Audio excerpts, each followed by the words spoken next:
Jerry, you there? Yeah, hi, can you hear me? Yes. Oh, good. Eric, I'm wondering about the living in the bubble, what that's been like, how many clothes did you, how many suitcases did you pack? What's that been like so far? Overly interesting. Um, I only packed one bag, and the manager's already lost one set of my clothes. Um, so I'm not giving the managers, any more laundry. I went old school in my sink, used shampoo to wash my clothes that I worked out in. Um, I'd love to say I was on the internet a lot. So, I know a lot of people know that I like to tweet.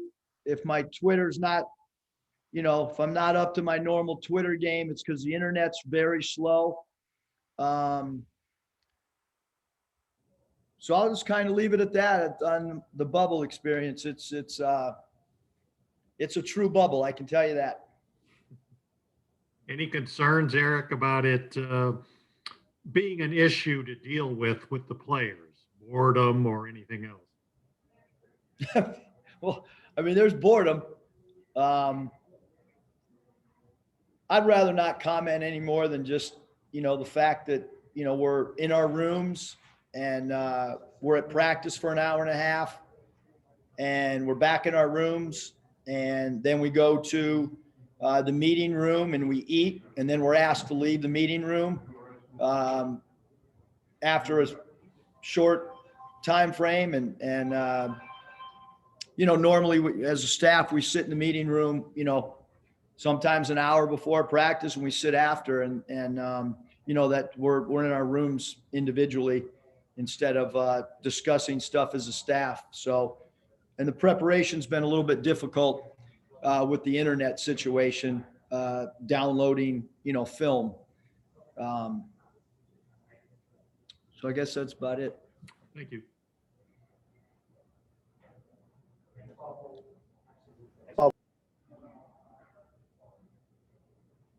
Mike, did you say Bob? Okay, sorry. I said it, Bob. Go ahead. Okay, thanks, Eric. I appreciate you. Shout out, literally.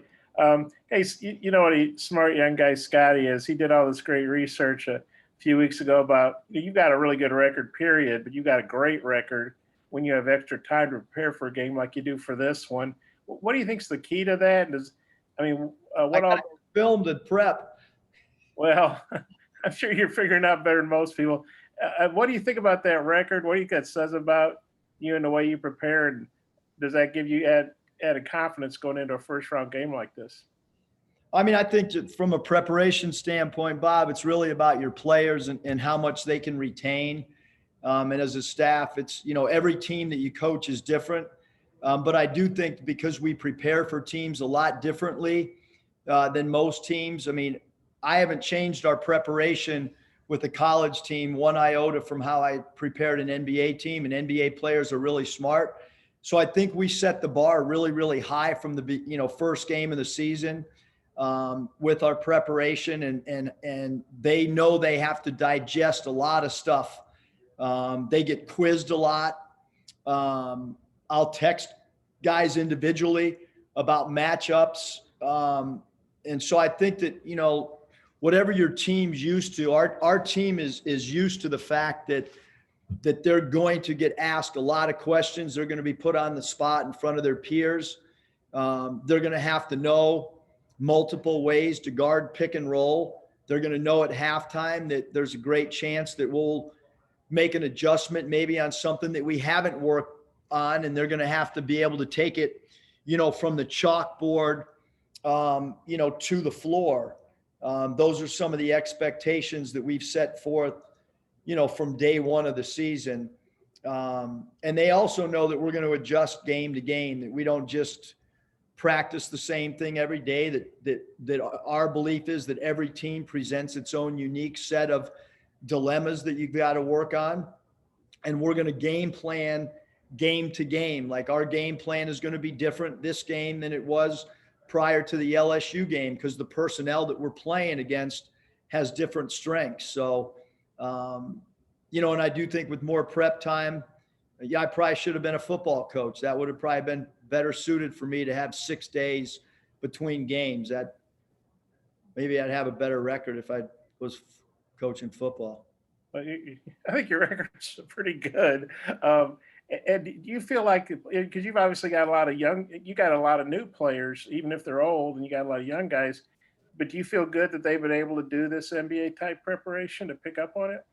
I do, Bob. Again, I think it's just a standard. I think that, early in the year, I think that a lot, like a lot of our younger players, when you put together game plans that maybe they're not used to, that might have had a little bit to do with, minutes early on in the year. I think that there's a learning curve for any high school player to play college, but then there's even more of a learning curve when the system that you're playing in.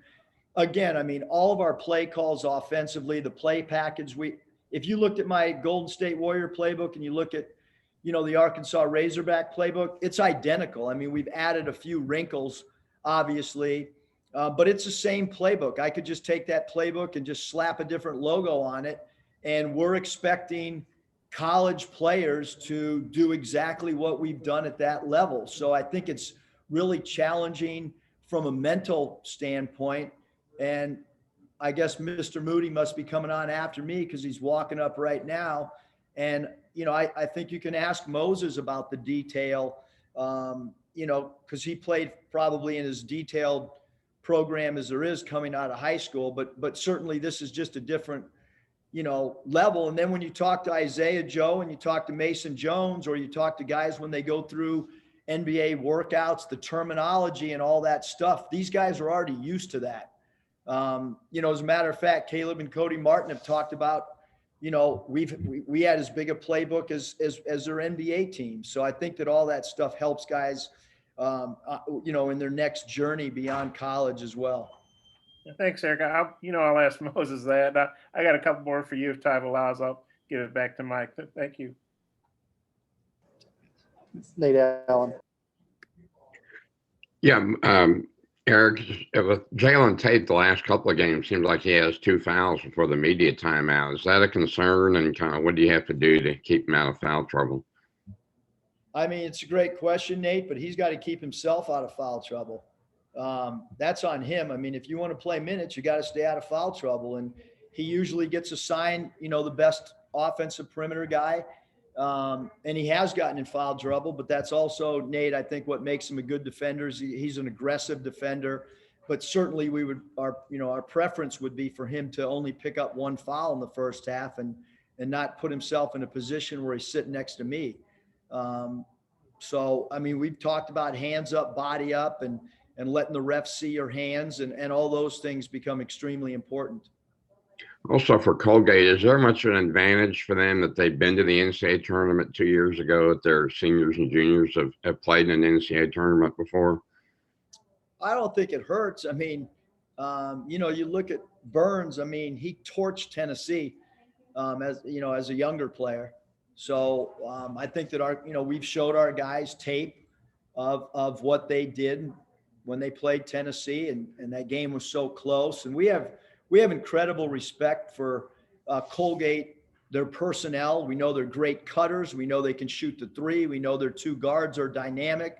We know their big men understand their roles. They're a really well-coached team. Their coaching staff does a great job with their team. And we're well aware that many of the national media members, have come up with the prediction that, Colgate's a favorite in this game too. So all those things we're well aware of. Excuse me, you guys, I'm doing national media. Thank you. Thank you. Hutch. Yeah, Coach, you mentioned Burns torching Tennessee a couple of years ago. What kind of problems does he present? What do you have to do to slow him down? Yeah, Hutch, he can shoot the 3. Your internet's better than mine, so you probably can watch more clips than I can, Hutch. But he can beat you off the bounce. He's crafty. He can shoot the 3. we've talked to our team about his Dame Lillard range, because he'll pull up, he'll lull you to sleep with rhythm dribbles. So all those things from a tendency standpoint, you've got to be really aware if you guard him.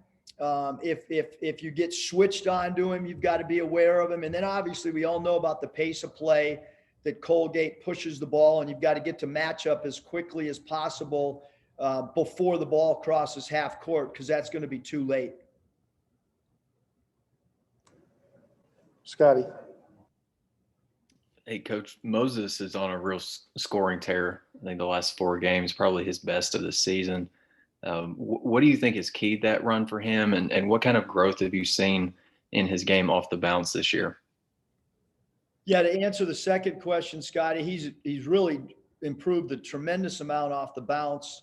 I think early on he got a lot of points off spot ups. I think he's elevated his game where now he's a great one-on-one player. He's a great isolation player. He's going to even be better as his game continues to grow off that. He's a great offensive rebounder, and I think early on it was his perimeter shooting. And then, it turned into being a great finisher in transition. It turned into Moses understanding that he was going to really have to move without the ball when he became a focal point of the opponent's scouting report. When that happens, your game has to evolve. And his game has evolved because he's worked hard. He's put the time in. And I can tell you guys, after every meal, pregame meal, postgame meal, every time the film's going, and I look out at the audience of our players, there's one guy who those 2 eyeballs never move off that screen, and it's Moses. And when we finish a meal, the last guy out of the meal is Moses when film's being played. It's the same thing with Cody and Caleb Martin. I see the exact same characteristics with Moses as far as this singular focus. And then, why is his game evolved and why is he better off the bounce? Because he works. Like when you walk into our practice site, he's always in there. So there's no coincidence why his game is improved. It's because he invests. He puts the time in. Jacob. Eric, what is Friday morning going to look for you guys getting the guys going? I think maybe the first Mizzou game started at noon, but besides that, it's one of the earliest starts of the year. I mean, you got to get yourself ready to play, man. You got to wake up with some energy and enthusiasm. I hope we don't do what we did at the 12 o'clock tip against Missouri, because I'll be back there joining you guys in Fayetteville real quick if we don't wake up. Hey, they give you time, you go play it. These guys are used to AAU ball where they're playing at 7 in the morning or 7 at night. And, but we got some guys that like to sleep in. Hopefully they understand the importance of going to bed real early. But there's not much else to do, so everybody should get to bed early. Have you guys talked about early jitters or anything like that? That first game for those guys who are playing their first game ever in the tournament? I mean, you have to play that. And, yes, we are going to talk about that. We have talked about it. I mean, look, when you make the tournament, you got to have some fun. You got to play relaxed. You got to play composed. You got to understand it's a 40-minute game. If one team gets up 8-2, you cannot panic. All those things, and I've been a part of, 2 crazy games with, the Cincinnati game where we were down so much. So I've seen a team have a big lead and lose it. And I've been on the other end where we didn't quit playing when we got down really big. These games, they got weird rhythms to them, man. And there's always momentum changes in games, but in the NCAA tournament games that I've been a part of, there's been the wildest, craziest momentum swings that I've ever seen in basketball games. In whether it was me as a player, the 2 times I was witnessed it, or as an assistant coach twice, or the last 4 years being in it as a head coach, man, there's going to be I told my wife and daughter and son, Matthew, that are flying in, like, put your seatbelt on, because this thing's crazy. and it's going to be like a roller coaster during the course of a 40-minute game. Okay, Coach, that's all the time we have for you today. Thank you very much, and we'll bring in Moses Moody. Mike, I don't have anything else. It's the only time I want to talk to these guys. What if I want to stay another half hour? I still got to go? All right. If Mike gave it this, I got to go. See you guys. I'll go back to my room. If anybody wants something individually, just text me.